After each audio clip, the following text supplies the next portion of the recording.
Hello everyone, कैसे हो आप सब। एक बार पुनः आप सभी का स्वागत है हमारे अपने YouTube channel Shiv coaching classes पर। उम्मीद करता हूं आप सभी मस्त होंगे, बेहतर होंगे, आप सभी की पढ़ाई भी अच्छे से चल रही होगी। तो आज की इस वीडियो में हम देखेंगे क्लास 12th बायोलॉजी एनसीईआरटी में चैप्टर 3 जो हमारा जनन स्वास्थ्य चैप्टर चल रहा था। इस चैप्टर के हम सारे के सारे इंपोर्टेंट एमसीक्यू यानी कि सिलेक्टेड जो मल्टीपल चॉइस क्वेश्चन है, वह जो भी एक वाक्य में उत्तर वाले क्वेश्चन है, सारे के सारे कुल मिलाकर के आप कह सकते हैं जितने भी वस्तुनिष्ठ क्वेश्चन है उनको हम आज की इस वीडियो में कवर करने वाले हैं। तो आज की वीडियो आप लोगों के लिए काफी इंपोर्टेंट होने वाली है, क्योंकि सारे के सारे सिलेक्टेड इंपोर्टेंट क्वेश्चन है चैप्टर 3 के, जो कि अक्सर आपके एग्जाम में पूछे जाते हैं। तो चलिए सीधे वीडियो को स्टार्ट करते हैं। पहला क्वेश्चन है, एड्स किस प्रकार का रोग है। तो एड्स की अगर हम बात करते हैं तो यह किस प्रकार का रोग होता है, तो आपको याद रखना है कि यह एक यौन संक्रमित रोग है। कैसा रोग है? यह एक यौन संक्रमित रोग होता है। कैसा रोग होता है? यौन संक्रमित रोग। ठीक है, तो आपको याद रखना है कि एड्स किस प्रकार का रोग है, तो यह एक यौन संक्रमित रोग है। कैसा रोग है? यह एक यौन संक्रमित रोग है। ठीक, अगला क्वेश्चन है, कैंसर के लिए उत्तरदायी जीन्स को क्या कहते हैं। कुछ जीन्स ऐसे होते हैं जो कि कैंसर उत्पन्न करने के लिए उत्तरदायी होते हैं, तो ऐसे जीन्स को हम क्या बोलते हैं? ऐसे जीन्स को हम बोलते हैं आंकोजीन। क्या बोलते हैं? ऐसे जीन को हम बोलते हैं आंकोजीन। क्या बोलते हैं? आंकोजीन। तो यह चीज आपको ध्यान में रखना है, आंकोजीन। एड्स किस प्रकार का रोग है? तो यौन संक्रमित रोग यानी कि सेक्सुअली ट्रांसमिटेड डिसीज होता है। कैंसर के लिए उत्तरदायी जीन्स को हम क्या बोलते हैं? आंकोजीन बोलते हैं। अगला क्वेश्चन है कि गर्भ निरोधक गोलियां क्या बंद कर देती है। तो जो गर्भ निरोधक गोलियां होती है, इनका सेवन करने से अंडोत्सर्ग यानी कि ओवुलेशन की प्रक्रिया जो है वो बंद हो जाती है। तो गर्भ निरोधक गोलियां क्या बंद कर देती है? ठीक है, तो आपको याद रखना है गर्भ निरोधक गोलियां क्या बंद कर देती है? ये अंडोत्सर्ग को बंद कर देती हैं। किसको बंद कर देती हैं? ये अंडोत्सर्ग को बंद कर देती हैं। अगला क्वेश्चन है कि भारत में जनसंख्या वृद्धि का मुख्य कारण किसकी कमी है। मतलब जनसंख्या जो बढ़ रही है किसकी कमी के कारण बढ़ रही है, तो आपको याद रखना है कि मृत्यु दर। अगर मृत्यु दर में कमी आएगी, अगर मृत्यु दर में कमी आएगी तो जाहिर सी बात है कि जनसंख्या में क्या होगी? जनसंख्या में वृद्धि होगी। ठीक है, तो मोर्टेलिटी रेट यानी कि मृत्यु दर। ठीक है, तो मृत्यु दर में अगर कमी आती है तो जनसंख्या में वृद्धि होती है। अगला क्वेश्चन है कि परिवार नियोजन कार्यक्रम का नाम अब क्या कर दिया गया है।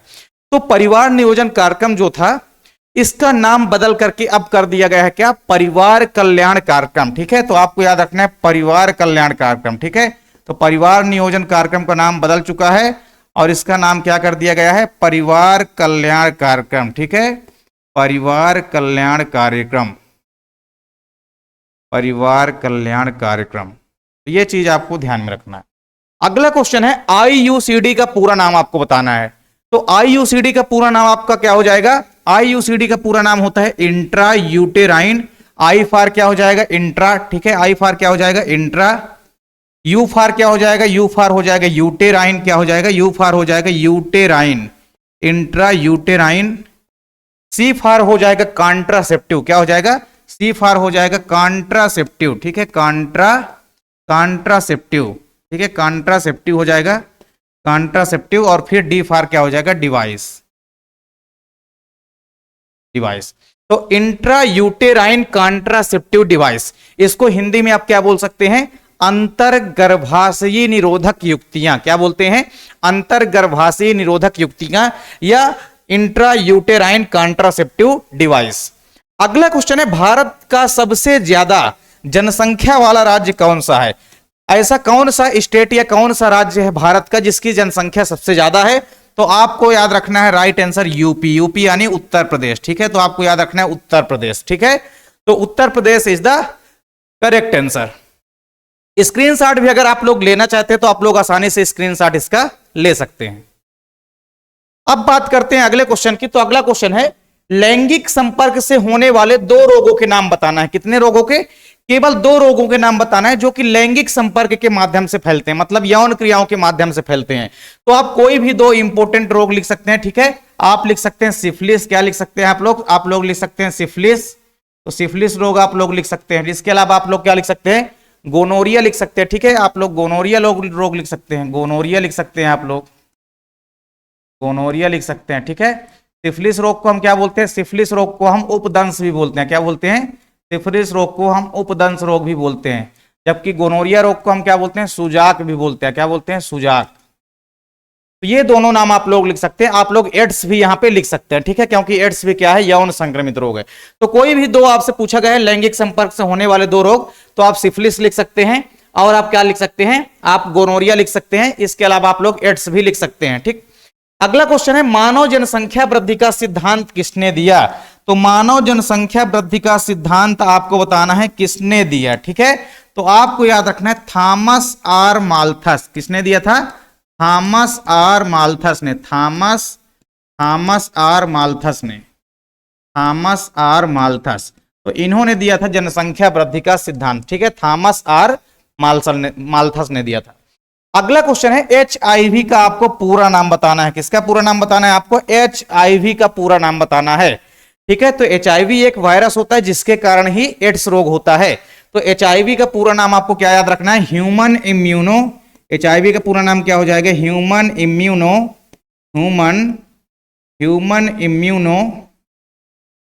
इम्यूनो डेफिशिएंसी वायरस, ठीक है।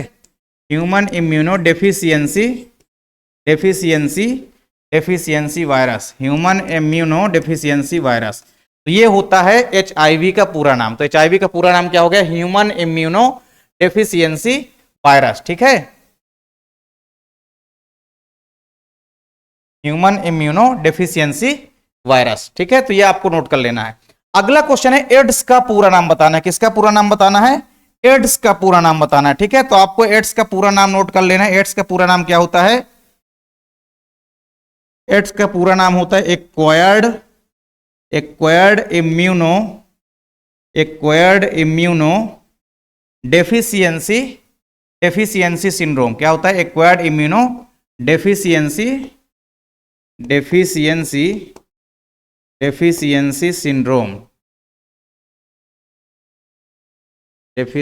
सिंड्रोम। तो ये होता है एड्स का पूरा नाम, acquired immuno deficiency syndrome, human immuno deficiency virus, ठीक है। बीच वाला तो सेम ही है, इम्यूनो और डेफिशिएंसी इसमें भी है, बस स्टार्टिंग का और लास्ट का चेंज हो गया है, ठीक है। यहाँ पे यस है तो यहाँ पे सिंड्रोम आ गया और यहाँ पे भी फॉर क्या हो गया? वायरस आ गया, ठीक है। तो दोनों के जो फुल फॉर्म है वो काफी इंपॉर्टेंट है, आपको याद रखना है। अक्सर आपके एग्जाम में पूछे जाते हैं ये। जितने भी फुल फॉर्म आपको मिलेंगे आप यकीन मान के चलिए चैप्टर 3 से ही आपको मैक्सिमम फुल फॉर्म आपको एग्जाम में देखने को मिलेंगे। इसके बाद अगला क्वेश्चन है STD का पूरा नाम लिखना है, ठीक है। STD का पूरा नाम क्या होता है? तो STD का पूरा नाम होता है STD का पूरा नाम क्या होता है? Sexually transmitted disease, sexually transmitted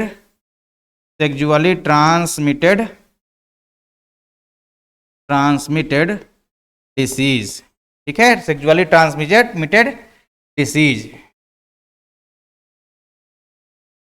sexually transmitted disease, ये होता है STD का पूरा नाम, सेक्सुअली ट्रांसमिटेड डिसीज। कई बार आपको एक चीज और देखने को मिलेगा, कई बार क्या होता है अक्सर कि यहां पे STD की जगह मान लीजिए STI आपसे दे देता है। अगर मान लीजिए यहां पे STD की जगह में STI का पूरा नाम पूछ देता है, तो STI का पूरा नाम क्या हो जाएगा? सेक्सुअली और ट्रांसमिटेड तो सेम रहेगा, और ये जो आखिरी वाला I है तो यहां पे डिसीज की जगह क्या हो जाएगा? I फॉर इन्फेक्शंस हो जाएगा। क्या हो जाएगा? I फॉर इन्फेक्शंस, मतलब सेक्सुअली ट्रांसमिटेड इन्फेक्शंस, ठीक है। तो ये चीज आपको याद रखना है, ये STD का पूरा नाम हो जाएगा। तो एड्स का पूरा नाम, HIV का पूरा नाम और STD का पूरा नाम, ये आपको याद रखना है। इसके बाद चलिए स्क्रीनशॉट भी अगर आप लोग लेना चाहते हैं तो आप लोग आसानी से इनका स्क्रीनशॉट भी जल्दी से ले सकते हैं। अगला क्वेश्चन है एड्स की जांच करने वाले टेस्ट का नाम लिखना है, ठीक है। तो एड्स की जांच करने वाली जो टेस्ट है उसका क्या नाम होता है? तो एड्स के लिए जो जांच किया जाता है उस टेस्ट का नाम क्या है? एलिसा। क्या है? उस टेस्ट का नाम क्या है? एलिसा, ठीक है। आपको याद रखना है एलिसा। तो एलिसा परीक्षण किया जाता है किसके लिए? एड्स की जांच करने के लिए, ठीक है। तो एड्स की जांच करने के लिए आपको याद रखना है एलिसा परीक्षण किया जाता है, ठीक है। एलिसा परीक्षण किया जाता है। चलिए अगला क्वेश्चन है पुरुषों की नसबंदी को क्या कहते हैं? जब पुरुषों की शुक्रवाहिनी को काटकर बांध देते हैं तो उसको हम क्या कहते हैं? तो इस प्रक्रिया को हम बोलते हैं वैसेक्टोमी। क्या बोलते हैं इस प्रक्रिया को? हम बोलते हैं वैसेक्टोमी। क्या बोलते हैं? वैसेक्टोमी बोलते हैं। तो पुरुष नसबंदी को हम क्या बोलते हैं? पुरुष नसबंदी को हम बोलते हैं वैसेक्टोमी। क्या बोलते हैं? वैसेक्टोमी बोलते हैं। तो ये चीज आपको ध्यान में रखना है, वैसेक्टोमी। चलिए अगला क्वेश्चन है हमारा अगला क्वेश्चन है सेंट्रल ड्रग रिसर्च इंस्टीट्यूट कहां पर स्थित है? तो जो सेंट्रल ड्रग रिसर्च इंस्टीट्यूट है ये कहां स्थित है? ये स्थित है यूपी की कैपिटल यानी कि लखनऊ में। कहां स्थित है? ये उपस्थित है लखनऊ में। तो सेंट्रल ड्रग रिसर्च इंस्टीट्यूट कहां स्थित है भारत में? तो ये उपस्थित है लखनऊ के अंदर। अगला क्वेश्चन है जिफ्ट का पूरा नाम लिखना, ZIFT जिफ्ट। तो जिफ्ट का आपको पूरा नाम बताना है, तो जिफ्ट का पूरा नाम क्या हो जाएगा? जिफ्ट का पूरा नाम आपको याद रखना है, क्या हो जाएगा? जेड फॉर हो जाएगा आपका जाइगोट, क्या हो जाएगा? जेड फॉर हो जाएगा जाइगोट, क्या हो जाएगा? Z for zygote. फिर जाइगोट के बाद आई फॉर हो जाएगा इंट्रा, आई फॉर क्या हो जाएगा? इंट्रा। एफ फॉर हो जाएगा क्या? फैलोपियन हो जाएगा, एफ फॉर हो जाएगा फैलोपियन। और टी फॉर क्या हो जाएगा? ट्रांसफर। तो जाइगोट इंट्रा फैलोपियन ट्रांसफर, ठीक है, जाइगोट इंट्रा फैलोपियन ट्रांसफर, ये होता है क्या? ZIFT जिफ्ट का पूरा नाम, जाइगोट इंट्रा फैलोपियन ट्रांसफर। तो इसका भी आप लोग आसानी से स्क्रीनशॉट ले सकते हैं। अब इसके बाद हमारे कुछ यहां पे इंपोर्टेंट MCQ हैं, उनको भी हमको सॉल्व करना है। अगला क्वेश्चन है कि स्त्रियों के शरीर से फैलोपियन ट्यूब को अलग करना क्या कहलाता है? तो जब भी किसी स्त्री की फैलोपियन ट्यूब को काट करके अलग कर दिया जाता है, बांध दिया जाता है, तो इस प्रक्रिया को हम क्या बोलते हैं? ट्यूबेक्टोमी बोलते हैं। क्या बोलते हैं इस प्रक्रिया को? इस प्रक्रिया को हम बोलते हैं ट्यूबेक्टोमी या महिला नसबंदी। क्या बोलते हैं? ट्यूबेक्टोमी। अगला क्वेश्चन है मध्य प्रदेश का सबसे अधिक जनसंख्या वाला शहर कौन सा है? तो आपका राइट आंसर क्या हो जाएगा? मध्य प्रदेश की अगर हम बात करते हैं तो सबसे ज्यादा जो पॉपुलेशन या जनसंख्या वो किस शहर की है? वो है इंदौर शहर की, ठीक है। तो आपको याद रखना है ऐसा कौन सा शहर है जिसकी जनसंख्या सबसे ज्यादा है? तो इंदौर की। चलिए अगला क्वेश्चन है, अगला क्वेश्चन है हमारा आबादी की सर्वाधिक वृद्धि का प्रमुख कारण क्या है? आबादी यानी कि जनसंख्या जो लगातार बढ़ रही है, इसका प्रमुख कारण क्या है? ठीक है, तो पहला दिया गया है कम मृत्यु दर। तो अगर मृत्यु दर कम होगा तो जाहिर सी बात है कि जनसंख्या में क्या होगी? वृद्धि होगी। अब कम जन्म दर, अगर जन्म दर क्या होगा? अगर जन्म दर क्या होगा? कम होगा। तो कम जन्म दर होगा तो आबादी में वृद्धि बिल्कुल भी नहीं होगी। फिर अकाल न पड़ना, युद्ध कम होना, ठीक है। तो आपको याद रखना है कि आबादी की जो सर्वाधिक वृद्धि का प्रमुख कारण है, ठीक है, तो सर्वाधिक वृद्धि का प्रमुख कारण क्या है? तो आपको याद रखना है यहां पे आपको याद रखना है आबादी की सर्वाधिक वृद्धि का प्रमुख कारण, ठीक है। तो आपका राइट आंसर हो जाएगा कम मृत्यु दर। क्या हो जाएगा आपका? कम मृत्यु दर, ठीक। क्योंकि अगर जन्म दर में कमी होगी तो जाहिर सी बात है कि जनसंख्या नहीं बढ़ेगी, और अकाल ना पड़ना, युद्ध कम होना, इससे तो फर्क पड़ना नहीं है। तो अगर कम मृत्यु दर होगी, ठीक है, मृत्यु दर में अगर कमी आएगी तो जाहिर सी बात है कि जनसंख्या में क्या होगी? वृद्धि होगी। अगला क्वेश्चन है बड़े शहरों में अधिक जनसंख्या का कारण क्या है? तो कोई भी बड़े शहर हैं उनमें सर्वाधिक जनसंख्या वृद्धि का कारण क्या है? लोग बाग शहर की ओर ही ज्यादा पलायन क्यों करते हैं? क्योंकि वहां पे कई सारी चीजों की अच्छी अच्छी सुविधाएं होती है, शिक्षा के अवसर होते हैं, भौतिक सुविधाएं कई सारी उपलब्ध होती है जो कि गांव में, ग्रामीण क्षेत्रों में नहीं मिल पाती है व्यक्तियों को। फिर अधिक आय के स्रोत, तो जाहिर सी बात है शहरों में अधिक आय के स्रोत होते हैं जिस कारण से भी लोग ज्यादातर पलायन करते हैं गांव से। तो आपको याद रखना है कि बड़े शहरों में जो जनसंख्या वृद्धि का कारण है वो है उपरोक्त सभी, ठीक है। तो अधिक जनसंख्या का कारण क्या है? बड़े शहरों में अधिक जनसंख्या होती है क्योंकि ये सभी के सभी कारण जो है उनके लिए उपयुक्त है। तो आपका हो जाएगा उपरोक्त सभी is the correct answer. Screenshot भी आप लोग लेना चाहते हैं तो ले सकते हैं। अगला क्वेश्चन है जनसंख्या घनत्व तो सबसे अधिक कहां की है? तो आपके सामने 4 ऑप्शन दिए गए हैं, तो आपको याद रखना है जनसंख्या घनत्व सबसे ज्यादा कहां की हो जाएगी? भारत की। भारत की जनसंख्या घनत्व तो सबसे अधिक है, ठीक है। आपको याद रखना है भारत की जो जनसंख्या घनत्व है वो 450 के आसपास, लगभग 450 व्यक्ति प्रति वर्ग किलोमीटर में स्थित है, ठीक है। तो 450 व्यक्ति आपको याद रखना है, 450 व्यक्ति प्रति वर्ग किलोमीटर, ठीक है, प्रति वर्ग किलोमीटर। तो आपको याद रखना है भारत की जनसंख्या घनत्व तो सबसे अधिक है, ठीक है, लगभग 450 से 460 व्यक्ति प्रति वर्ग किलोमीटर में स्थित है भारत में। अगला क्वेश्चन है मृत्यु दर एवं जन्म दर का प्रतिशत अनुपात क्या कहलाता है? तो आपको याद रखना है जैविक इंडेक्स कहलाता है। क्या कहलाता है? जैविक इंडेक्स कहलाता है। स्क्रीनशॉट आप लोग जल्दी से ले सकते हैं। अगला क्वेश्चन है एमनियोसिंथेसिस में निम्न का विश्लेषण होता है। तो निम्न में से आपको बताना है कि एमनियोसिंथेसिस का विश्लेषण मतलब एमनियोसिंथेसिस विधि में हम किसका परीक्षण करते हैं? तो आपने पढ़ रखा है पहले ही कि हम एमनियोटिक द्रव का परीक्षण करते हैं। किसका परीक्षण करते हैं? एमनियोटिक द्रव का परीक्षण करते हैं। तो आपका D is the correct answer हो जाएगा। अगला क्वेश्चन है टेस्ट ट्यूब बेबी का अर्थ है शिशु जब आपको याद रखना है निषेचित अंड से विकसित होता है, परक नली में विकसित होता है, ऊतक संवर्धन द्वारा विकसित होता है, या कि अंडे के बाहर निषेचित करके यूट्रस में प्रतिस्थापित किया जाता है। तो आपको याद रखना है कि जब टेस्ट ट्यूब बेबी में हम क्या करते हैं, जब अंडे के बाहर, ठीक है, अंडे यानी अंडाणु को हम क्या करते हैं, बाहर निषेचन कराते हैं। तो अंडे को बाहर निषेचित करके जब उसको यूट्रस में प्रतिस्थापित किया जाता है तो इस प्रक्रिया को हम बोलते हैं टेस्ट ट्यूब बेबी। ठीक है, टेस्ट ट्यूब बेबी में क्या होगा, अंडाणु को हम बाहर निषेचन कराएंगे और निषेचन के बाद उसको फिर से हम गर्भाशय में स्थापित करा देते हैं। ठीक है, तो यह प्रक्रिया क्या कहलाती है, टेस्ट ट्यूब बेबी कहलाती है। तो टेस्ट ट्यूब बेबी का अर्थ क्या है कि अंडे को बाहर निषेचित कराया जाएगा और फिर उसको यूट्रस में यानी कि गर्भाशय में प्रतिस्थापित कराया जाता है। तो इसका भी आप लोग जल्दी से स्क्रीनशॉट ले सकते हैं। अगला क्वेश्चन है, किस राज्य में जनसंख्या घनत्व सबसे ज्यादा विरल है?